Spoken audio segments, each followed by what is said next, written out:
at the famous restaurant Bohemia, which was considered the favourite place for celebrating elite banquets.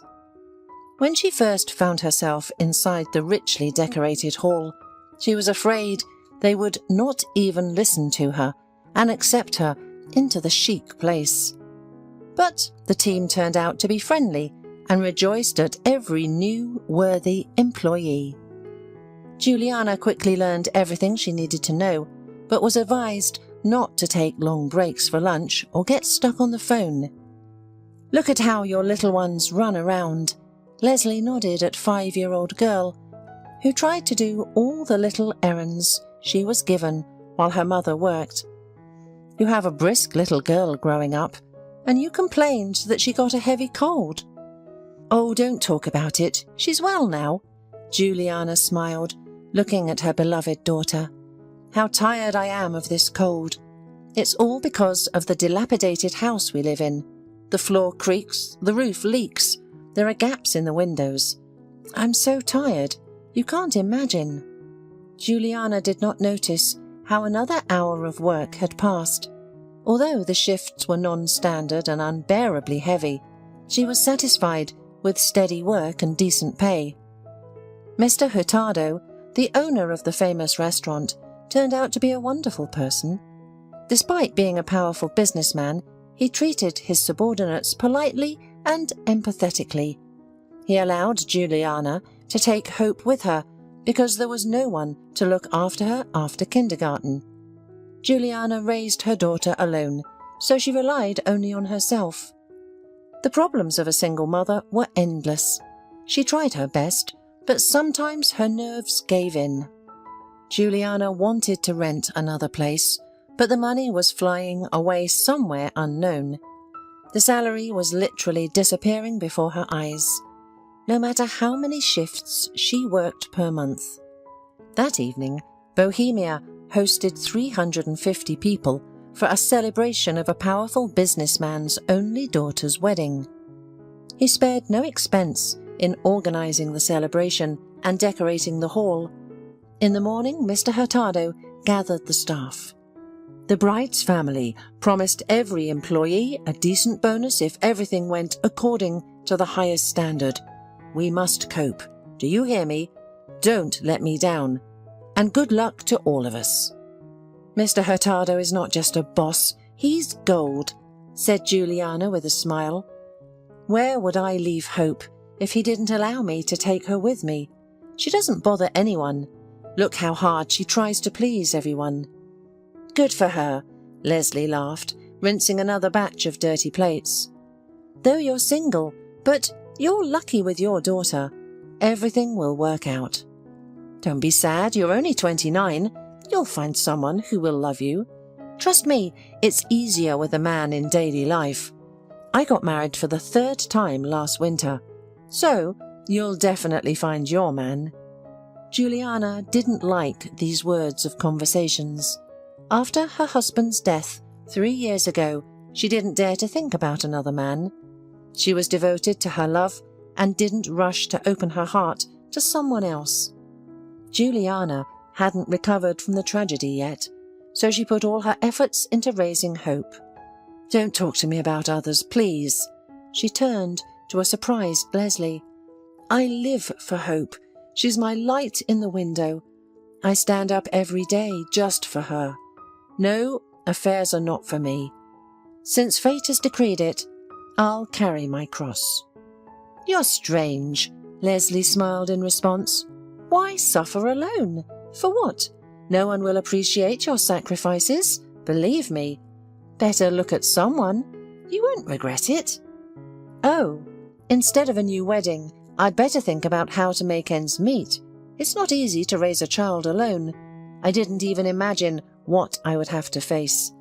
Who would have thought that my Steve would disappear without a trace?" The conversation about her deceased husband plunged Juliana into despair. She fell silent and focused on the plates in her hands. But Steve's smiling face appeared before her eyes again when he had just started courting her. He always knew how to please her. "Mummy, Mum, Hope approached Juliana with a happy smile and a beautiful and insanely expensive bouquet of exotic, delicate flowers, whose name no one in the kitchen workers knew. "Look what I brought you! It's beautiful, isn't it?" Juliana stared at the bouquet in shock. Her happy child had just led her to dismissal. "Sweetie, hurry! Put this back where it belongs. We could not get in trouble for this." "No, Mum, nobody needs it. It was just lying there on the table. I watched it for a long time." Leslie looked at her colleague and knelt in front of the little girl. "Sweetie, take the bouquet back quickly, so no one sees you. Your mum could get fired from her job." "But I didn't mean to." Hope immediately became upset, and her big, naive eyes filled with tears. "Mum, they won't fire you. I promise. I'll take it back right now." "Hurry up, honey. The bride must throw the bouquet to her friends. No wedding is complete without it. If they notice you took it, it will be terrible." Juliana patted her daughter's back to calm her down and nudged her toward the hall. Juliana shouldn't be seen there, but a quick child running among the guests wouldn't attract much attention. 5 minutes before that conversation, the groom, named George, noticed how the little girl grabbed the bouquet and rushed off somewhere. Overcoming the crowd of guests who constantly stopped him to congratulate him personally, he burst into the utility room. He saw the little girl saying something to the dishwasher and quickly went to them. As soon as Juliana noticed the groom, whom she hadn't been able to see carefully until now, she clutched her heart. She barely missed knocking over the stack of freshly washed dishes, which could have shattered into pieces. "Steve?" she said quietly, not believing her own eyes, and her face turned pale. "Juliana, what's wrong?" Leslie touched her on the shoulder. "Did you see a ghost or something?" "The ghost of my late husband. This is Steve." The incident with the bouquet was immediately forgotten. Julia couldn't think of anything else but her husband standing in front of her. There couldn't be a mistake, because she would have recognized him after 4 years. Steve was standing in front of her, without a doubt. He may have gained a little weight, changed his hairstyle to the latest fashion, but her eyes didn't deceive her. "Explain why this child is wandering around the hall during my wedding," George thundered loudly. "And why is she stealing other people's things? It's outrageous. What kind of place is this? I was told it was the best in town." George's angry tone didn't scare Juliana. She reached out to him and touched his cheek, as if afraid the delusion would fade away as soon as she felt his skin under her fingers. "Why are you shouting like that, my love? I knew you weren't dead. You couldn't leave us. You don't remember us at all?" George immediately stepped back and stared at her, bewildered. He had no idea who this strange woman was, or why she was crying. "Lady, what are you talking about? I'm not your husband. I'm the groom, actually. I had a wedding today that this girl almost ruined." "Steve, it's you, I know, I see it," Juliana persisted, speaking as if in a dream. "Don't you recognize me? And Hope, she's your daughter. Don't pretend, it's too cruel. Look me in the eyes. I'm your wife, Juliana." George sighed, completely confused by what was happening. Juliana began to scare him for real. He wanted to quickly return to the hall, to the bride, and forget everything he had seen in the kitchen. "I'm sorry that something sad happened to you, but I don't remember either you or your daughter. My name is George. I grew up in an orphanage. We can't have anything in common, let alone children." "Juliana, seriously, calm down." Leslie tried to reason with her colleague, but to no avail. "Don't ruin the wedding. Hope, darling, give the bouquet to the groom and apologize." "I'm sorry. I won't do it again," the girl whispered, looking at the stern man. She hoped that Leslie's words wouldn't come true and that her mum wouldn't get fired. Tears rolled down Juliana's cheeks again. She didn't believe it was a mistake. Her daughter had the right to know her father. She deserved to live in a full family. Why was Steve behaving like a stranger? Meanwhile, Mr. Hurtado entered the kitchen and noticed a guest. Usually he didn't allow them to go into the utility room, but recognizing the groom, he softened and put on a duty smile. "What upset our dear groom here? Can I help you?" "He's not George," Juliana exclaimed, unable to hold back. "He's Steve Hamilton, my husband." "Why don't you admit it? Why are you silent like a lifeless statue? My heart is breaking because of your silence." Juliana stopped this circus immediately. Mr. Hurtado shouted at her, grabbing her by the shoulders. "Calm down, otherwise I'll kick you out of here forever. Do you hear me?" The owner of Bohemia's threats had no effect. There was nothing more important for Juliana right now than to get an explanation from her missing husband. "This is my husband who disappeared 4 years ago. He was declared dead. Mr. Hurtado, I mourned for him all this year," the crying woman explained to her boss, and then she turned to the groom. "Doesn't it hurt you to see us?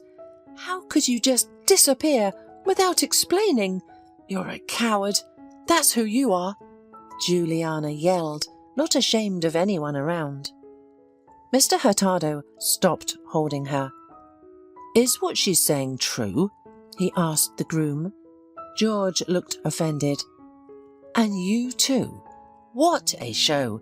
Do I have to show my passport to prove my name? That's it, I'm leaving.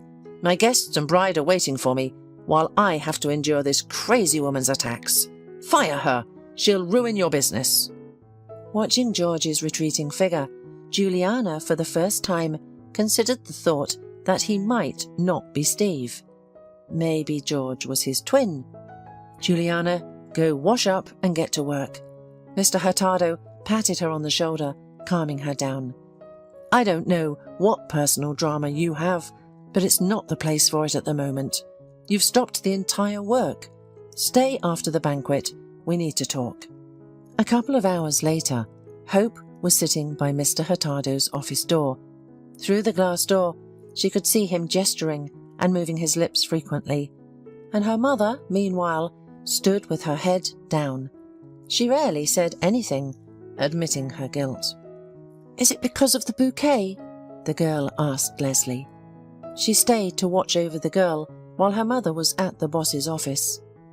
"No, dear, it's much more complicated," she comforted the child. "These are adult matters. You wouldn't understand, but your mum will be punished for the bouquet as well.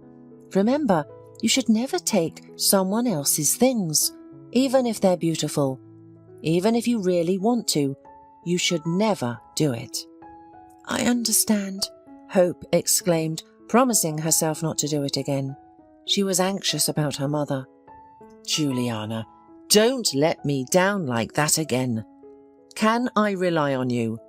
Mr. Hurtado asked one last time, packing his things into a leather briefcase. "I'm loyal enough to my employees, but you still have to know your boundaries." "It won't happen again. Thank you for your understanding. Goodbye, Mr. Hurtado." Julia sighed heavily, finding herself behind the door. She desperately wanted to be at home, take a bath, and relax her buzzing legs from tension. "Mummy, I'm sorry that I put you in trouble," the upset daughter apologized. "It was a tough day today. You're remorseful. That's enough punishment for you. Let's go buy something delicious instead. What do you want?" "Awesome. I want ice cream. Or cotton candy." Hope immediately perked up, skipping along. The 24-hour store in the residential area was small, but almost everything could be found in it. After wandering around for 15 minutes, Julia and Hope gathered the necessary groceries and put them on the counter. The tired salesman called out a sum to pay and stared at Juliana, clearly unhappy with their late arrival. "Wait a minute," Juliana said as she put her hand in her pocket, where she had recently placed her earnings for the shift and exclaimed loudly, "Oh God, where are they?" Upon looking into her pocket, she noticed a big hole that had gone unnoticed due to her daily work and household chores. "Why is this happening to me? Did I really lose everything?" She began to rummage through another pocket on her jacket, but there was no money to be found. She found only a few dollars with small change. The salesman looked at her and raised an eyebrow, waiting for the rest of the sum. "Listen," he began rudely, "either pay or leave. Stop pretending that you lost your money. And you brought a child with you. Shame on you. We know scams like you. We've dealt with them." Initially, Juliana didn't understand why he was treating her like a beggar, but then she became offended. "Who do you think I am? Did I ask you to give me the products for free? Why are you so rude?" "Because you're annoying with your antics. Get a job and stop bothering normal people. I'll say it again. Either pay or leave." "I shop here almost every day. Your shift worker knows me." Juliana decided to resist. Her nerves were on edge that day, so she didn't stay silent. "I'll take only an ice cream. I don't have more." "Well, you're twisting it. Okay, give me your small change," the cashier said mockingly. "Please change your tone and do your job properly," tiredly said Juliana. But the salesman kept speaking rudely and mockingly.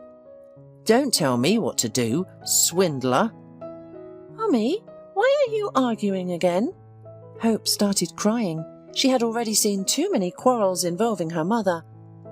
"Let's go home, quickly, please." "See what you've done with your rudeness." Juliana got angry with the man. No compassion at all. What a rude man. She wiped her daughter's cheeks with her palm and kissed her on the nose. "Don't cry, baby. Here is your ice cream. We're almost home." "How did they even hire you here?" someone behind Juliana said. A tall, strong man, around 35 years old, appeared out of nowhere, threateningly looking at the confused salesman. "What, not enough thrills? You found yourself a victim? A woman and a child. What a brave man. Can you deal with equals, or are you just a coward?" The stranger leaned over the cashier, bending over the counter. The latter stepped back, realizing he was in trouble.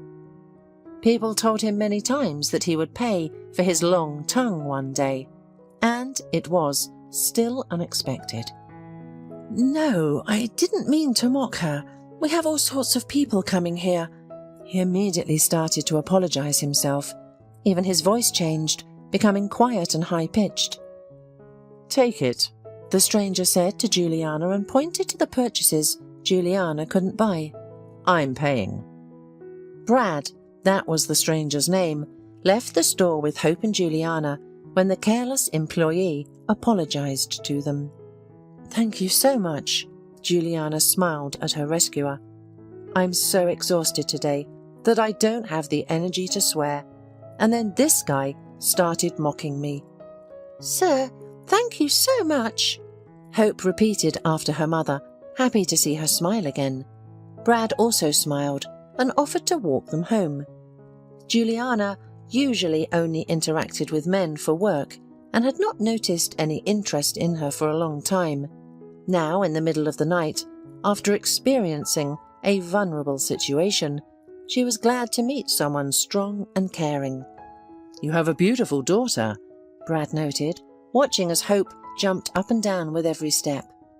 "I always wanted a kid too, but it didn't work out." Juliana noticed the man's face darken. "I'm a widower. My wife and I were trying to have a baby, and we were thinking of adopting since it wasn't working out, and then during a routine checkup, we found out she had a tumor." "I'm sorry for your loss, Brad. That's a big loss. I can understand. My husband..." Juliana sighed, preparing to open up to a stranger despite what happened at Bohemia. "I also lost my husband 3 years ago, so I'm coping on my own." Surprisingly, Juliana felt no worry but lightness. She rarely talked to anyone about Steve, and every time it ended in tears, so she preferred to remain silent. But Brad understood her, and he didn't need any extra words. He himself had experienced all the pain she had. "Yes, it's always hard to talk about it out loud," the man admitted with a bitter smile. "My friends advised me to talk more about the tragedy, to pour out my emotions, but that's nonsense." "Yes, they don't understand," said Juliana sharply, and stopped at the entrance. "Here we are. Do you want me to feed you dinner? We have meatballs." "No, thank you. Rest, I won't bother you. Let's exchange phone numbers, just in case you need to calm down a salesman again." Juliana agreed. She had learned a little about him, only about the loss of his wife, but nevertheless she felt that she could trust this man. After having dinner with her daughter, Juliana put Hope to bed and stayed in the kitchen to clean up. Her thoughts involuntarily turned to the past. Juliana couldn't call her rural childhood happy. She didn't remember her early years well, but as she got older, her parents imposed more responsibilities on her. She was the oldest of 3 children, so there was always enough responsibility. 14-year-old Juliana used to wake her brother and sister up for school, making breakfast for them. "Get up, don't be lazy. I've already taken care of all the chores, and you're all lying around." Despite Juliana's huge help, her parents, for some reason, did not like her. They did not give her even a drop of the affection that they gave to the younger children. Sometimes Juliana went to her mother, hoping to get answers to troubling questions. "Mum," she asked hesitantly, afraid of being rude, "am I doing something wrong? I'm an obedient daughter. I study well, but you hug me so rarely." "Don't fill your head with nonsense. Do your father and I treat you badly? What do you lack?" the woman replied. "You know we live modestly. There are 3 of you. We do everything possible to get everyone on their feet. No time for tenderness." But Juliana didn't believe that answer.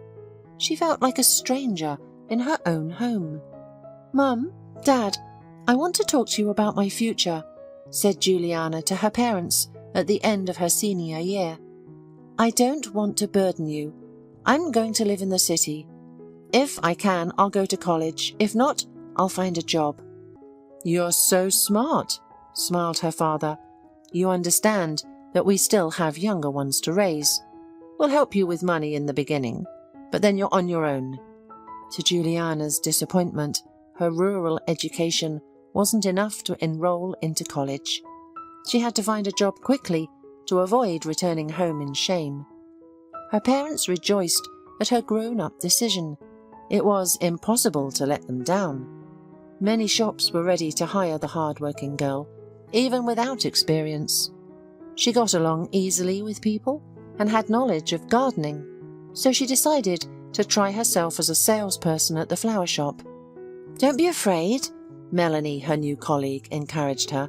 "I'll teach you everything. Our boss is strict, but she rarely shows up."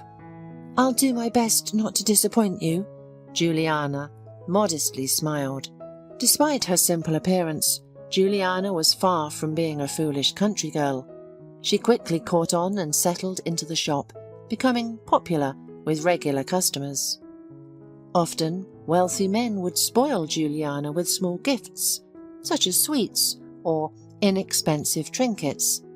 But she refused them, afraid of those who looked down upon her, and her boss did not encourage flirting with clients. One day, a handsome young man entered the flower shop and asked Juliana, "Miss, can you tell me how to win a beauty's heart?" Juliana was taken aback, but the handsome stranger's intense gaze made her answer honestly. "With care. You can't replace sincere concern and a desire to protect your beloved with anything." The man was amused by her answer. He took off his jacket and draped it over Juliana's shoulders. Because of the low temperature, which was maintained in the flower pavilion, she often caught a cold. "Don't take it off," the stranger said without a hint of a smile. "Let it always keep you warm." Thus, she met Steve. Because of his own business, he could afford to woo beautifully, quickly turning a girl's head. "Everything is moving so quickly, I can't keep up with it," Juliana exclaimed, sitting in a boat during a romantic walk. They were surrounded only by quiet nature and the chirping of insects. Steve moved closer and offered her a snack. "If you agree to be with me," he promised, "I'll always take care of you. You won't regret it if you give me a chance." For the first time, Juliana experienced such feelings. She constantly felt uplifted and wanted to be with her beloved every minute. Steve was attentive and always listened to her wishes. After experiencing a deprived childhood, Juliana was surrounded by the boundless love and care that she had so longed for. She gave herself over to these crazy feelings without hesitation. The couple got married just 5 months later. Juliana felt like the heroine of a romantic movie with a happy ending. She believed that ahead of her was a whole life hand in hand with Steve, whom she loved so much. "You have such a beautiful surname. Can I take it?" asked Steve before the wedding. Juliana was surprised by his question. "Why, usually it's the opposite," she said, kissing him on the nose. "I know, but I'm not a supporter of prejudices. Your surname sounds great. Let's give our children a sonorous name. What do you think?" "You're right. I didn't even think about it. Let it be so," Juliana readily agreed.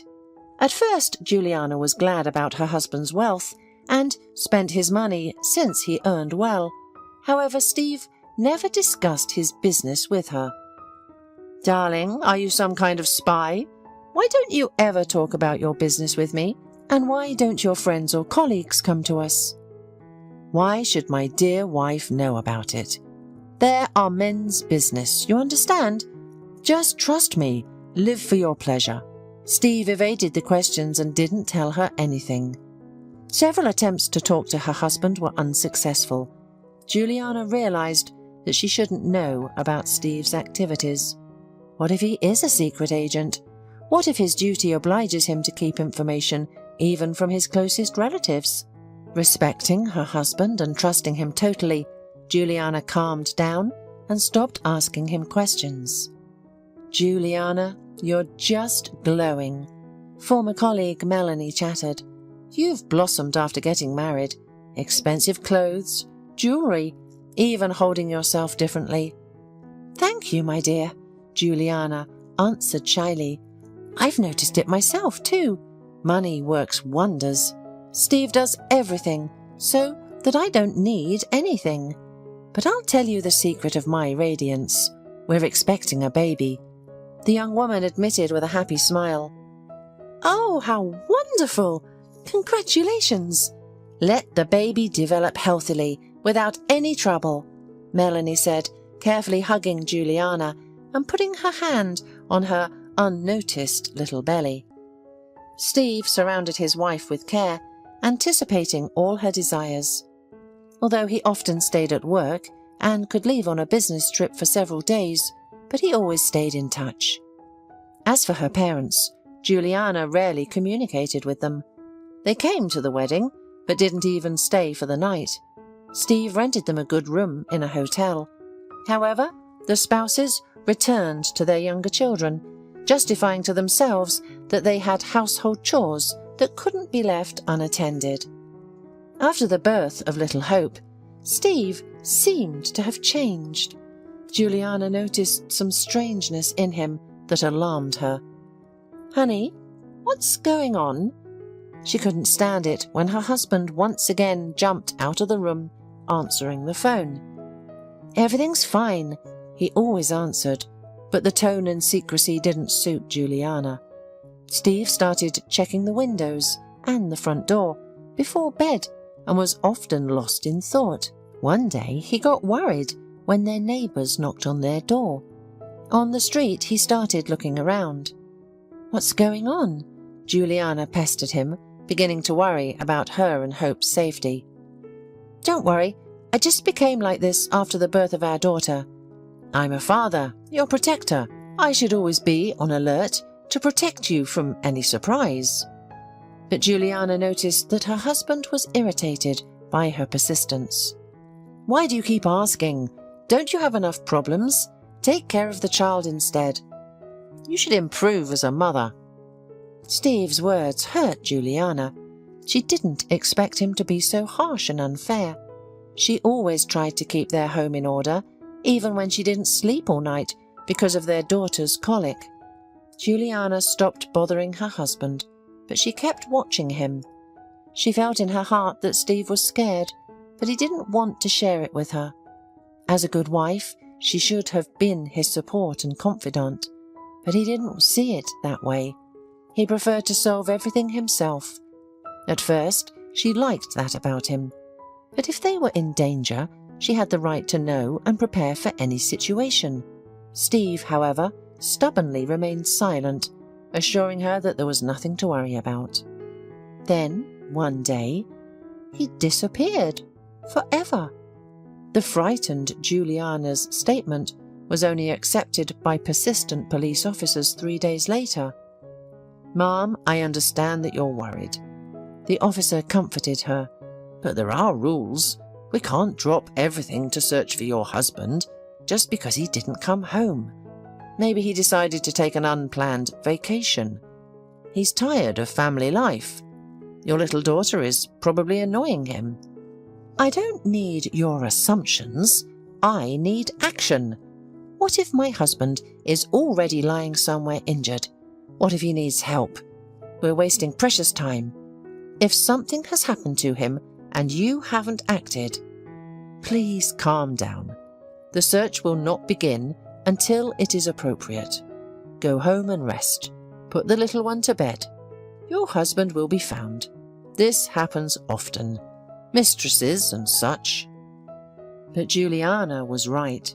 Something bad had happened to Steve. As soon as the police started searching, they found his car in a strip of forest on the second day. It was in terrible condition, abandoned, dented, windows broken, headlights shattered. "Oh my God!" Juliana screamed when she was told about the blood in the car. "Is it Steve's blood? Have you found out what happened to him? Why would anyone do this? They're not human. They're beasts." "The examination is still pending. The results will be available in 4 days. For now, I can only advise you to try not to think of the worst. Do you have any relatives in the city? Ask them to come and stay with you," advised the officer, who was now convinced that Steve's life was in danger. "If your husband is wealthy, then he may have been kidnapped. Sooner or later, they will contact you and demand a ransom. Keep your phone with you. If there is any news, contact us immediately." From that moment on, Juliana was often called in for questioning. In case of a spouse's death or disappearance, their other half was the first to be suspected. However, no motive or evidence was found against Juliana, so they dismissed this theory, leaving the woman to grieve her loss. And now, 5 years after those sad events, Juliana was excited by meeting George at Bohemia. She could hardly sleep until morning. Memories of their acquaintance and her closeness with Steve deprived her of sleep. The next day, Juliana headed to work again, taking her daughter with her. That day, they were once again holding a grand banquet, and she was happy that work would help her distract herself from sad thoughts. Concentration on work always helped.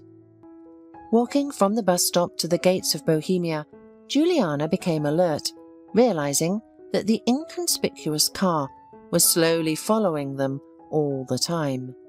The woman was frightened to the core.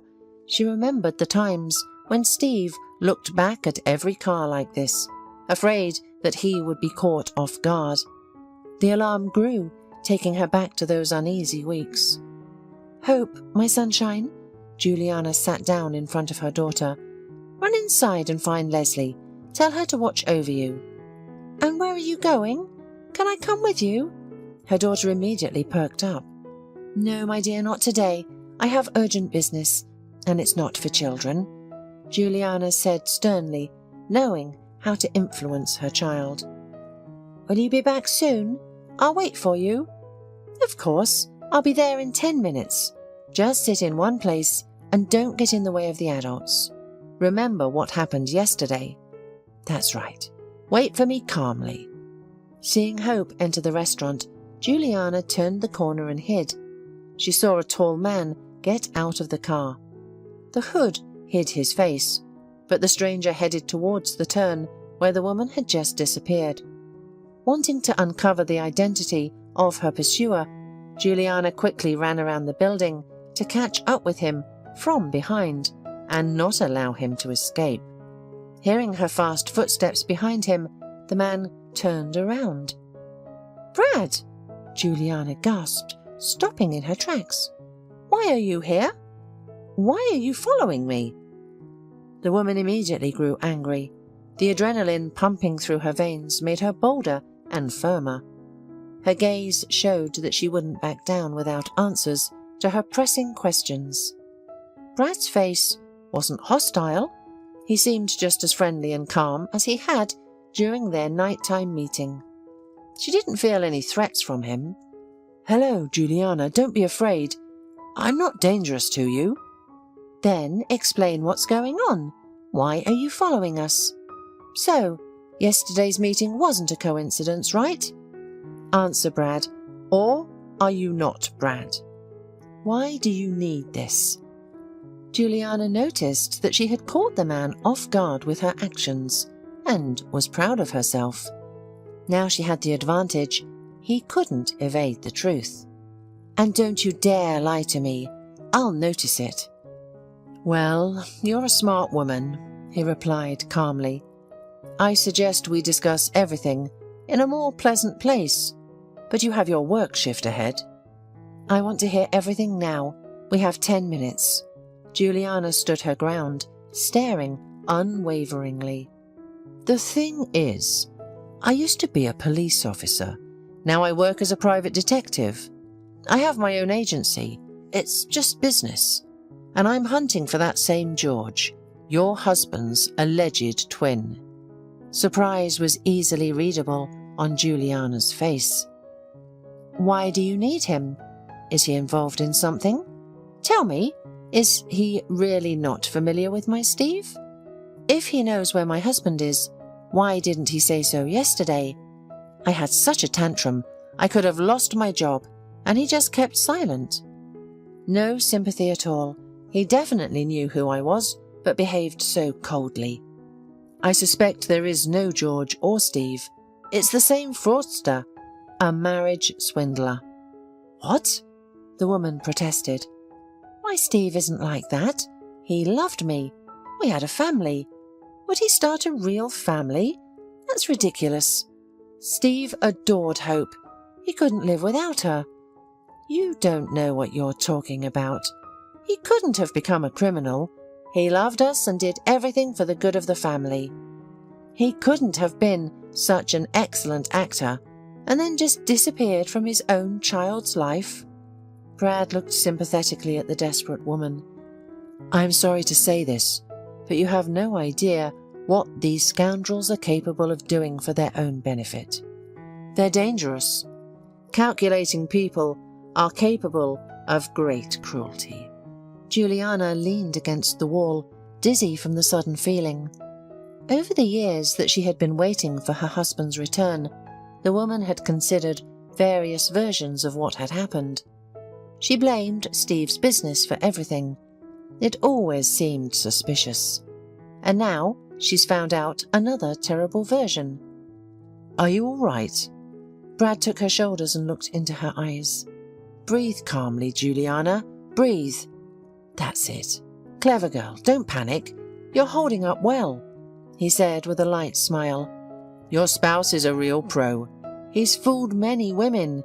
including me, using different names and surnames, while at the same time cleaning out the bank accounts of his wealthy wives. He takes out loans in their names. That's how he lives. He always has money to charm his next victim. But why did Steve need me?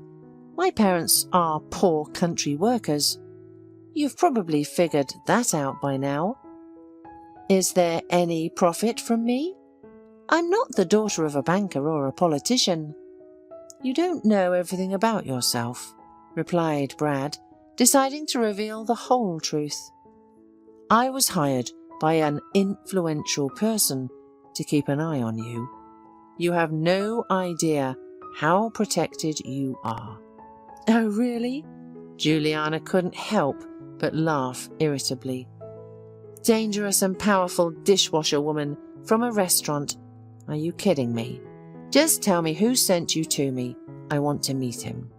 No problem, the man immediately agreed. But later. It's time for you to go now or you'll be late. I'll call you when I arrange the meeting. This conversation excited Juliana. She had many questions in her head that she wanted to ask right now, but she had to wait. And a couple of days later, Brad called. It's time to visit my new employer. I'll drive you myself, but it will be a long drive, he said. Juliana felt nervous all the hours before the upcoming meeting. She didn't know what to expect or how to react. All her life, someone knew more about her than she did. Couldn't such a situation be frightening? Are you nervous? Brad asked quietly, skillfully driving the car through busy city streets. Is it that obvious? Juliana shuddered from his close attention. I don't know how everything will end, she admitted, and the man gently touched her hand in a sign of support. Believe me, everything will be much better than you imagine. This meeting will bring you peace. By the way, here we are. The car approached a large house, nestled among tall trees. The territory was surrounded by a high fence, which didn't allow anyone to peek inside. Wow! Hope exclaimed. Is this a fairy tale house? Who lives here? You'll find out soon, Brad smiled, parked the car, and they all headed towards the house. The territory seemed overgrown with neglected vegetation. Flowers grew on their own, surrounded by weeds and ivy, as if they were wild. The paths to the benches and the old fountain were also overgrown long ago. Brad walked ahead. Juliana was sure he had been here more than once, so he knew his way around. Please come in. He opened the heavy entrance door and let Hope and Juliana go first. The hallway seemed dark and mysterious. Brad led them into a cozy living room with old furniture. It smelled of expensive man perfume. And as soon as Juliana and her daughter entered the room, an elderly stranger stood up from his chair. Finally, exclaimed the owner, moving forward. Hello, Juliana. Hello, Hope. He ran his hand through the girl's hair, causing her to blush and press against her mother. Please introduce yourself. Juliana immediately got down to business.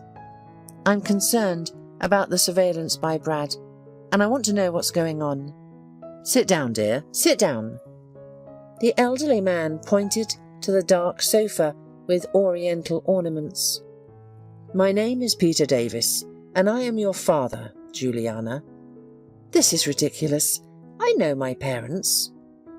Those people just raised you at my request, my dear, but there is no blood relationship between you. So, what made you contact me now?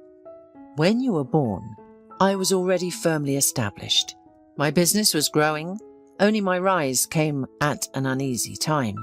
Many of the companions I started with went over to the criminal side. I didn't want to dirty my hands and be afraid all my life. But those who were my faithful comrades turned into my bitterest enemies. I had a choice. Either I was with them, or I was going to jail on a case they fabricated. I tried to resist, and your mother paid the price for my ignorance.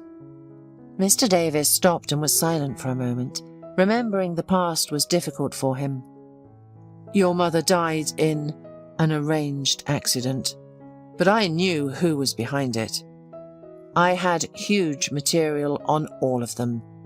After your mother's murder, I gave everything to the police, and it became a high-profile case. After that, I disappeared from the country because I knew their cronies would come after me for revenge. And the only revenge for them was my and your deaths. Believe me, my daughter, I didn't want to leave you at the mercy of fate. But I had no choice. I gave you to a poor family and hid you so that no one knew you were my little heiress. After these events, I hid outside the country for a long time. The constant fear of being found, the separation from you, seriously undermined my health. Money doesn't solve everything, although it's considered otherwise. My illness is incurable, and I wanted to die in my homeland among loved ones. And you, my daughter, and Hope, are the only relatives I have.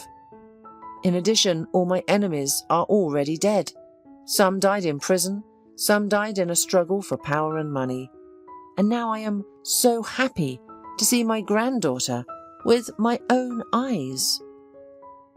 I never forgot about you. I helped as much as I could. But I had to do it very secretly. If I had been caught, I and you wouldn't have been left alive. Juliana was overwhelmed with conflicting emotions. On the one hand, she was glad to have found her biological father, who happened to take care of her from the side. She always felt neglected by her mother and father, and now she found out why. On the other hand, she was angry that such an influential person as her father allowed her to get involved with the fraudster Steve. So, I'm your only heir, me and Hope, and you're not afraid of my selfish plans after this confession? Mr. Davis laughed good-naturedly. Daughter, even if you were to make selfish plans, I would still give you everything I have. That's why I dared to appear in your life, and hope to earn at least a little of your participation. I lived for many years without a family, woke up fearing nightmares. I was worried that my child was growing up in not superb conditions. But please don't deprive me of my last joy of meeting you. Please. Let me communicate with Hope. See her laughing while I still can. Juliana couldn't think of everything at once and decided to focus on the situation with Steve. She wanted to know what Brad had found out about him. Excuse me, Juliana turned to the maid. Who brought a tray of tea? Could you show my daughter this fairy tale house? She had been dreaming about it since the first minute of our visit. Of course, with pleasure, the woman replied softly and took the girl by the hand. Yay, Mummy! I will come back and tell you everything. Okay, sweetie, behave and don't make me worry about you. All right, Mum, I won't. She turned to her companion immediately. How many rooms are there here? Are there any secret passages? There should be, in every castle. So what do we know about my husband? Brad, are you certain that Steve is George from the wedding? Maybe they're twins. But if he is a real criminal, you must have facts, evidence, asked Juliana, trying to control her emotions. If he is a marriage swindler, he must answer for it. We need to find out everything and prevent new crimes. We know that he married a new victim, and she is rich. We need to hurry before another woman is left with a broken heart and a child in her arms. But if I didn't know about my real father, inheritance, how did my husband find out about it? I'm not sure, Brad replied. I've been following Steve for not so long, but he already deceived more than one woman. You were the first. We need to press on him somehow, forcing him to confess, because it will be difficult to prosecute him in all cases. Suddenly, Juliana had an idea. I know who can help us, but I don't remember anything except the name. During my pregnancy with Hope, I saw Steve in a cafe with some man. I was walking from the doctor and noticed them through the glass window. When I appeared in front of their table, Steve was clearly scared. He started to stutter and explain everything incoherently. The man was much older. I hadn't seen him before, and Steve didn't invite him to the wedding. He introduced him as a teacher. His name was Larry, and I remember his appearance vaguely. Only for a teacher he was too sloppy. It was difficult to imagine him in front of students at the lectern, but with a beer is perfect. I think I caught them off guard. Steve rarely introduced me to anyone, and it was evident that he didn't want to introduce me to this acquaintance of his. Could they be involved in something? It's quite possible, Mr. Davis nodded. He had no doubt that a skilled detective like Brad could get to the truth. Brad immediately thought about how to identify the stranger. I can try to find video recordings from that cafe or other places located nearby. The chances of success are almost zero.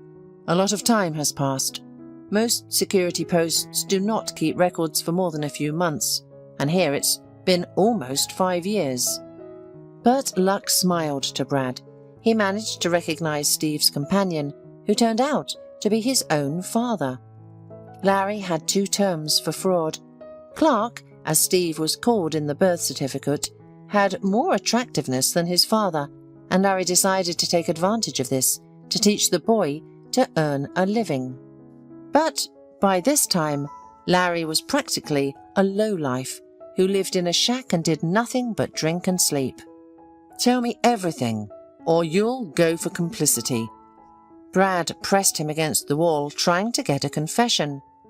I taught him everything and he left me, complained the drunken man to Brad. He bathes in the money of his rich wives, but this ungrateful son forgot about his father. I'll tell you everything if you give me some money. Brad nodded in agreement and Larry started speaking. I'm the one who convinced my son to do scams. I was working on Mr. Davis and then he disappeared somewhere. But I had information about his daughter. The heiress grew up, so I sent Clark to her. I thought Mr. Davis would show up at the wedding. My son would become rich too, but nothing happened. Clark even got the girl pregnant, and her father still didn't show up. My son realized he had miscalculated, so he arranged his disappearance and then switched to another woman. That's it. Now give me my money for information. With the gathered facts and evidence, Brad went to the police to explain the case to his old comrades. Clark was caught rapidly, revealing his hiding place and several documents with different names, including a passport for Steve Hamilton. His new wife was horrified, imagining what damage her reputation and family life could have suffered by marrying such a despicable person. Everything's behind us, daughter. Mr. Davis comforted Juliana. In the past few months, Juliana had been visiting her father frequently. Deep down, she forgave him, because her father couldn't do otherwise. If he had the opportunity, he would have raised her himself and given her a different life. Now she had to accept her fate and be happy that everything had been resolved. Despite her anger and resentment towards her ex-husband, Juliana never regretted the birth of Hope. Her daughter was her greatest joy and blessing. Meanwhile, Mr. Davis felt really bad.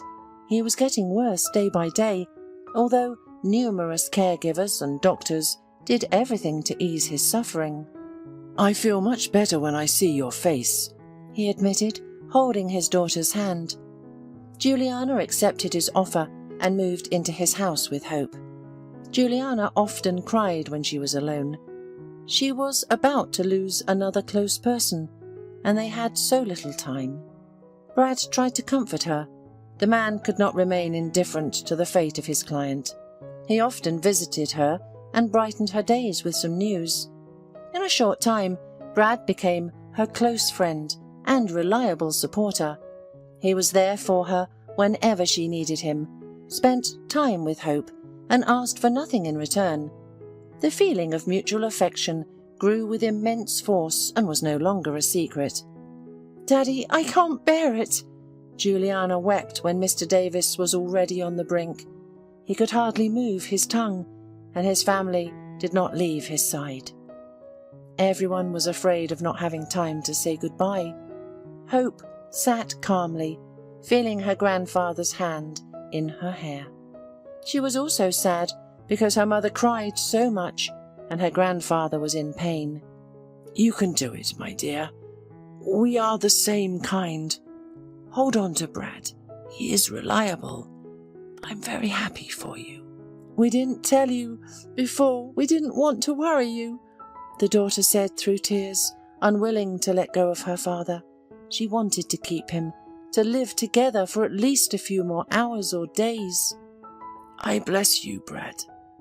Take care of them. Now you are the head of the family." Many people came to accompany Mr. Davis on his last journey. Juliana did not know most of the guests, but accepted their sincere condolences. It took time before she could recover from the loss. After the will was announced, Juliana realized that now she had a sea of opportunities. Mr. Davis bequeathed to his daughter all his fortune, real estate and shares. "We can live without working for our whole lives," she said, hugging her fiancé. "We can have the wedding in space." "What a fantasy!" Brad laughed. "Let's think of something more ordinary. What about going to the islands and renting a beautiful house with a view of the beach? We will live in peace. There are many activities for children in such places. Hope will love it. Now, my ex-boyfriend would strangle himself with resentment, knowing how much money is in my account." Juliana giggled, imagining Clark's annoyance. "Yes, he would try his best to make your head spin. And he doesn't give up, writing to you from prison, hoping to come back. I'm even a little jealous," Brad teased, kissing his bride on the lips. "Too late. I'm already booked by the best man in the world." The couple invited only their closest friends, who had supported them through difficult times, and were sincerely happy for their happiness. Toasts, music, and a river were forever preserved in the hearts of the newlyweds. Dressed up, Hope sat between Juliana and Brad, shining with happiness. "Now you will definitely be happy, Mum," the girl said, and joined the hands of her mother and stepfather. Beautiful wedding rings shimmered on their fingers.